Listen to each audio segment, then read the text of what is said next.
కాశీబుగ్గ విషాదం. మృతుల వివరాలివే.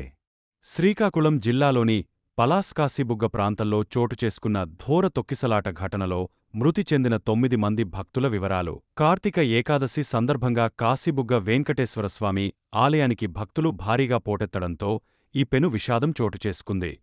మృతి చెందిన వారిలో మెజారిటీ మహిళలు కాగా, ఒక 13 ఏళ్ల బాలుడు కూడా ఉండటం స్థానికంగా తీవ్ర విషాదాన్ని నింపింది. క్షతగాత్రులు. శ్రీకాకుళం ఆస్పత్రికి రిఫర్. తొక్కిసలాటలో తీవ్రంగా గాయపడిన 2 భక్తులను మెరుగైన చికిత్స కోసం శ్రీకాకుళంలోని జేమ్స్ ఆసుపత్రికి తరలించారు. వారి వివరాలు: బాకి కళావతి, 50 సం, రౌతుపురం గ్రామం, నందిగాం మండలం. దువ్వు కుమారి, 25 సం. అనంతరం మీడియాతో మంత్రి నారా లోకేష్ మాట్లాడుతూ రాష్ట్ర ప్రభుత్వం తరపున అందిస్తున్న సాయాన్ని తెలిపారు.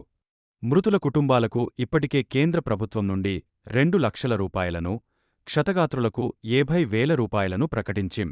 రాష్ట్ర ప్రభుత్వం తరపున మృతుల కుటుంబాలకు 15 లక్షలు, క్షతగాత్రులకు 3 లక్షలు అందజేయనున్నట్టు స్పష్టం చేశారు. అందరూ ధైర్యంగా ఉండాలని, ఇకపై ఇలాంటి ఘటనలు పునరావృతం కాకుండా అప్రమత్తంగా ఉండాలని కోరారు.